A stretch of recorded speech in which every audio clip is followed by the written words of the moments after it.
Good afternoon. Good afternoon. Mark Tatum was appointed NBA Deputy Commissioner and Chief Operating Officer on February 1st, 2014, following unanimous approval by the NBA Board of Governors. Tatum, a 17-year veteran of the league office, is responsible for the NBA business operation, including leading the NBA's international efforts. He also oversees the global partnerships, marketing, communication, and team marketing and business operation departments, in addition to the NBA Development League. Through his leadership skills and extensive industry relationships, Tatum has been influential in guiding and growing the league's business since joining the NBA in 1999. Prior to assuming his current role, Tatum served as Executive Vice President of Global Marketing Partnerships, where he managed the business development and media groups, which work with the league's extensive list of marketing and media partners. Tatum has expanded the NBA's relationships with longtime partners like Nike and Gatorade, and has a key driver of new partnerships to the league. Tatum was also responsible for the NBA's media sales, including sales of NBA TV, NBA.com, and other NBA-controlled media. He managed the sales relationships with the league's TV partners, ABC, ESPN, and TNT. In addition, Tatum was responsible for developing USA's basketball marketing plans and sales strategy and his overall relationship with the NBA. Since joining the league, Tatum has held several positions, including Senior Vice President and Vice President of Business Development, Senior Director and Group Manager of Marketing Properties, and Director of Marketing Partnerships. Prior to joining the NBA, Tatum worked for Major League Baseball in the corporate sponsorships and marketing department.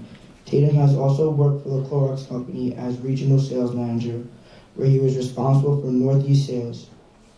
In 1997, he worked for the Pepsi-Cola Company in their sports marketing department. From 1991 to 1995, he held a number of sales management positions with Procter & Gamble. Tatum received a bachelor's in business management and marketing from Cornell University in 1991 and is a 1998 graduate of Harvard Business School. While at Harvard, he was elected president of the Harvard Business School Student Association. He is on the Harvard Business School Board of Dean's Advisors and the Harvard Business School Club of New York Board. Tatum also sits on the Board of Trustees for the Naismith Memorial Basketball Hall of Fame, the Board of Directors for USA Basketball, the International Basketball Federation, Central Board and Executive Committee, and the Board of Directors for the Partnerships for Drug-Free Kids. He serves as trustees at the Princeton Day School and most recently became a member of the Executive Leadership Council, a national organization that empowers African American corporate leaders to make a significant and impactful contributions in the global marketplace and their committee. Tatum was honored by the Sports Business Journal with the 40 Under 40 Award 3 years in a row, 2006, 2007, and 2008, making him an entrant into the Sports Business Journal 40 Under 40 Hall of Fame. In 2014 and 2015, Sports Business Journal named Tatum to its list of the 50 most influential people in sports business. He was also named Forbes' 2016 list of the top 25 most influential minorities in sports. Ladies and gentlemen, I present to you Mr. Mark A. Tatum.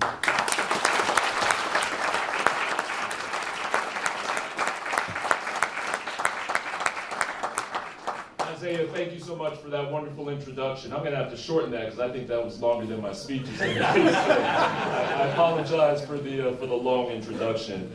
Good afternoon, everybody. Good afternoon. It really is a pleasure for me to be here for this year's Kappa League Delta class induction ceremony.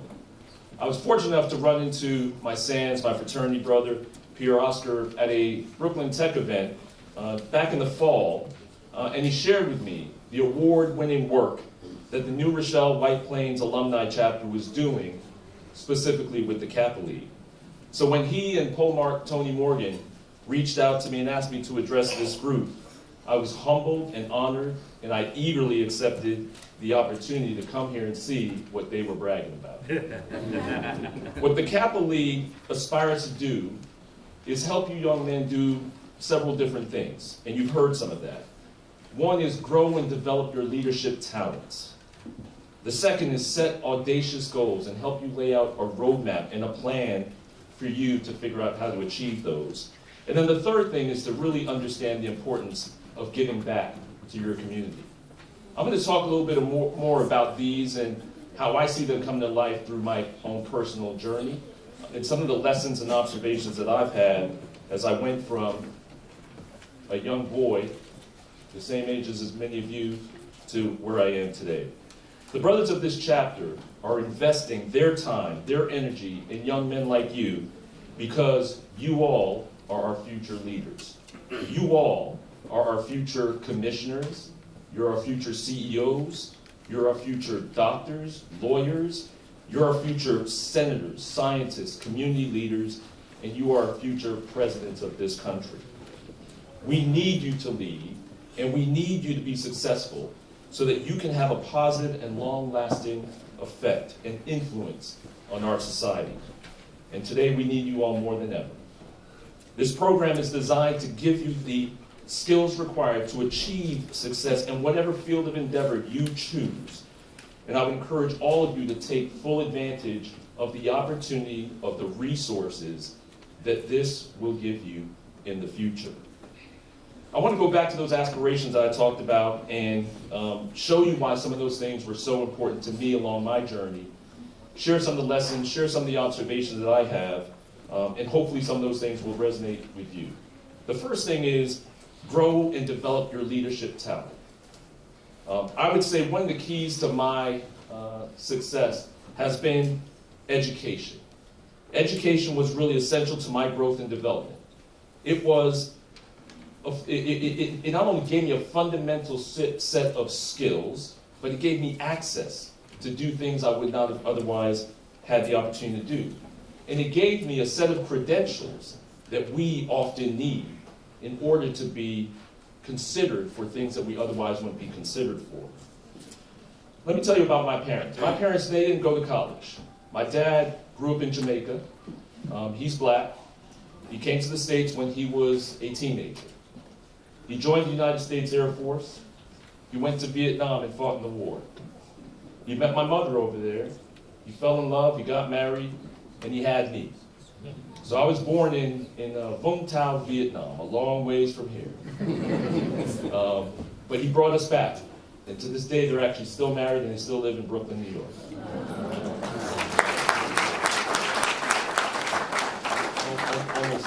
Almost 50 years. And so my parents did not have a formal education. But what they did is they realized and they recognized the importance of me and my brothers getting one. And so they sacrificed and they worked 2 jobs and they did everything they could to make sure that me and my brothers had the best education possible. And so, as I mentioned, we moved back from Vietnam and we lived in East Flatbush, Brooklyn. And I went to public school 181, PS 181.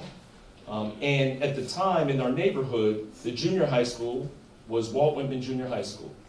And I remember visiting it with my parents, and I was scared to death because they were throwing chairs out the window, no one was paying attention. And this was on a day when students were visiting class, okay?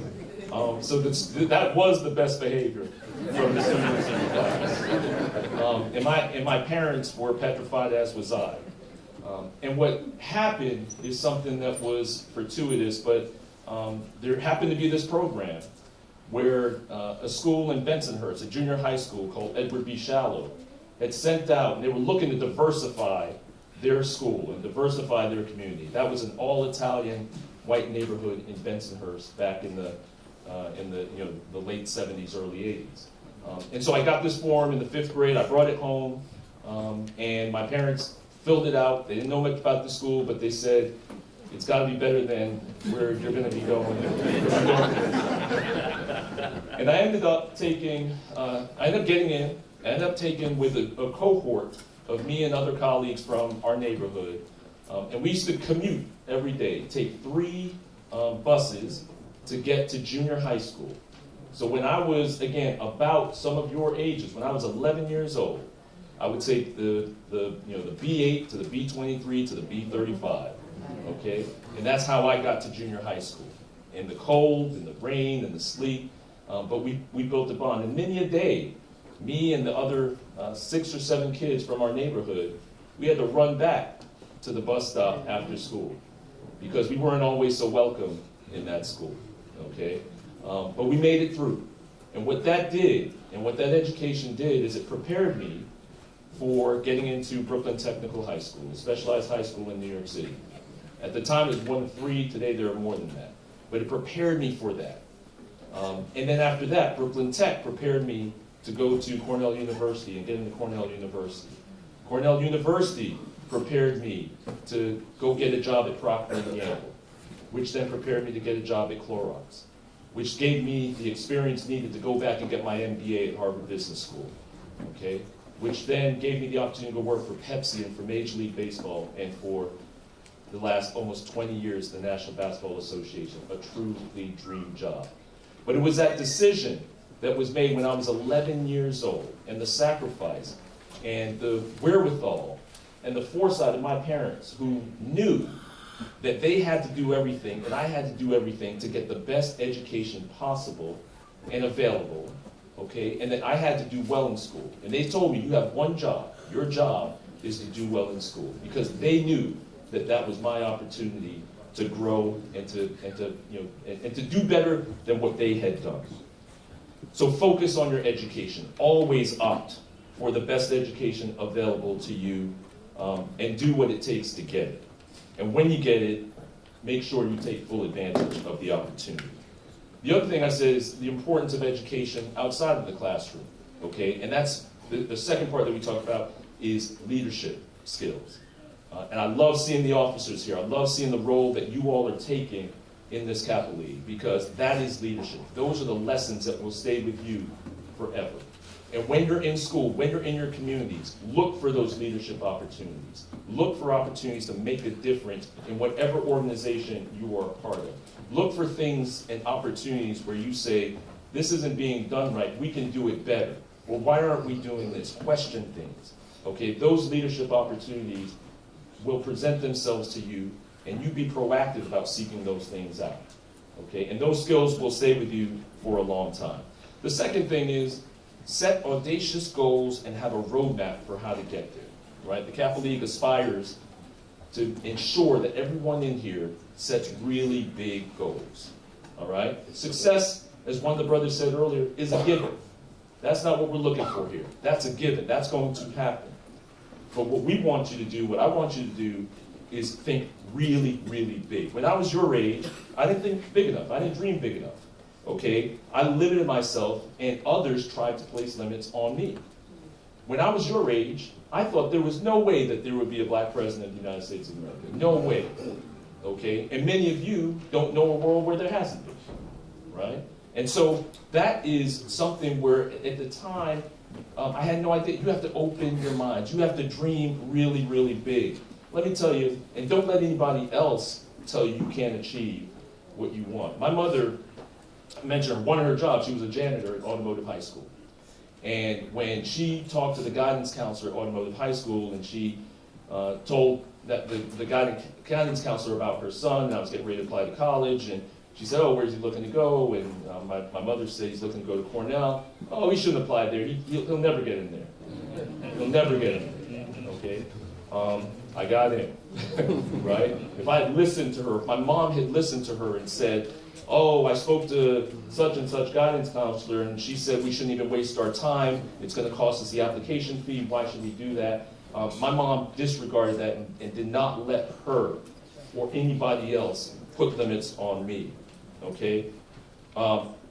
There was, and it's not just that. I have friends of mine who are college educated who come to me and say, I'm not going to apply to the top business schools because I don't think I'm going to get in. And I always tell them, don't limit yourself. Put your best foot forward.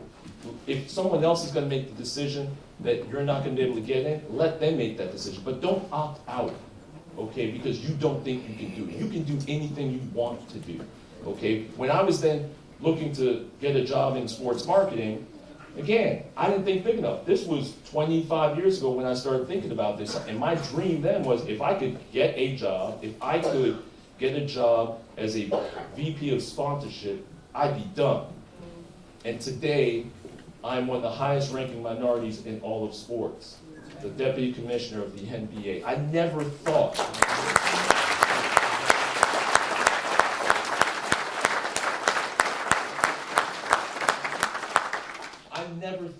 that was possible. I want you all to know that is possible. Okay, it's possible to be the commissioner of a sports league. It's possible to be an owner of an NBA franchise or an NFL franchise. It's possible to be anything that you want to be.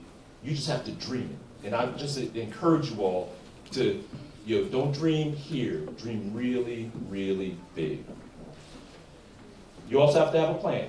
And you need to have the resources. And that's where the Kappa League is going to help you. Rely on the others in here. Figure out who you need to talk to achieve what you're trying to achieve. The last area I'll just touch on is giving back to your community and the importance of doing that. Nobody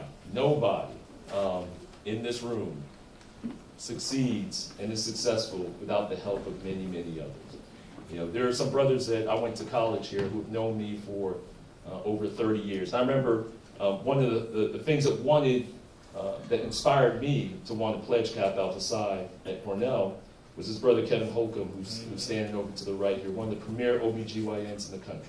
Yeah.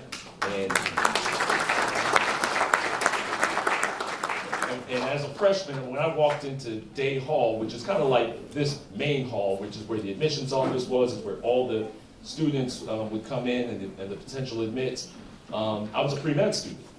And up on the wall was Kevin Holcomb, who was being featured by Cornell as a successful pre-med student.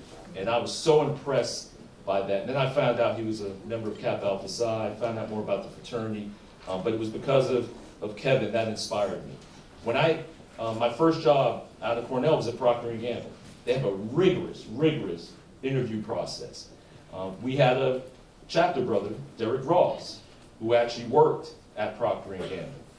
So when he found out I got the interview, what do you think he did? He sat there, and he was working there. He was actually in New York. We met in New York. He came up from Baltimore. We met in New York. And he said, here's what they're going to ask you. Okay? Here's what you're going to say. Okay? That's what we need to do. That's what you're going to do with your classmates, with your friends, with your family, with us in this room. Okay? That is the power of one of the benefits and one of the powers of being a part of the Kappa League and being a part of this organization. Another brother, John Rice, he helped me get an interview at the NBA. He was also a Kappa from the NBA at the time. He went to Yale, played basketball at Yale, and he helped me through that process. And not only that, he's continued to be a mentor to me, helping me navigate the corporate world. So you're going to need mentors, you're going to need help, and it's important that people are investing their time in you, that you remember that, and that you always take the time to invest back in others. I want you all right now to really thank your family and friends who are here today supporting you and who got you to this point. Give them a round of applause, please.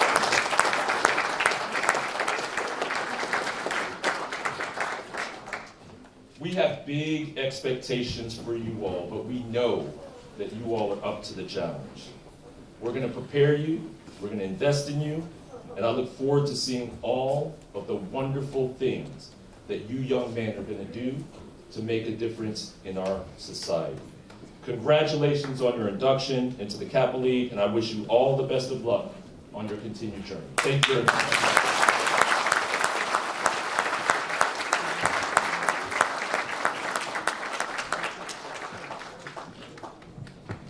Come on, let's give it up for Mark Taylor again, y'all.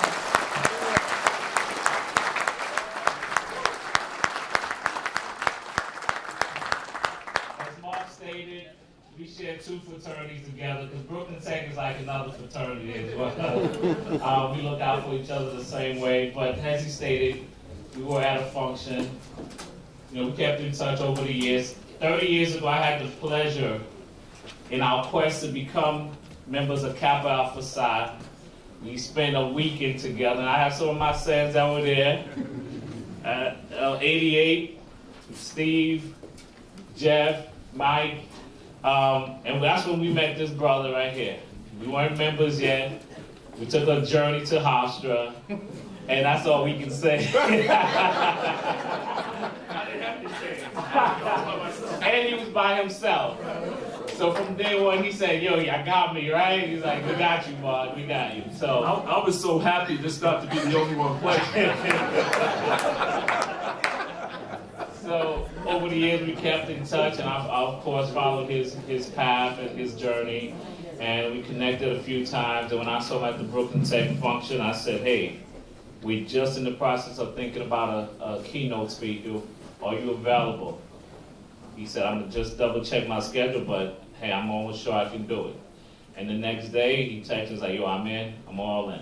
So that's the kind of, bond and appreciation, and even access as members of Kappa Alpha Psi, and you young men, hopefully one day, through us and through your friendship, will have access to, a whole lot of people like that. And I definitely want to give a shout out to Kevin Holcomb. He was our keynote speaker our second year. All right. We also have Hugh LaRoche, who was one of our keynote speakers last year. And the connection there is Cornell University. I don't know, and Kaplan. So we just want to, in recognition of our keynote speaker, Mark Tatum, during the Kappa League induction ceremony sponsored by NeuroShell White Plains, we just want to thank you for taking the time and imparting some wisdom to these Kappa men. Thank you, brother. Thank you. And to the Kappa League.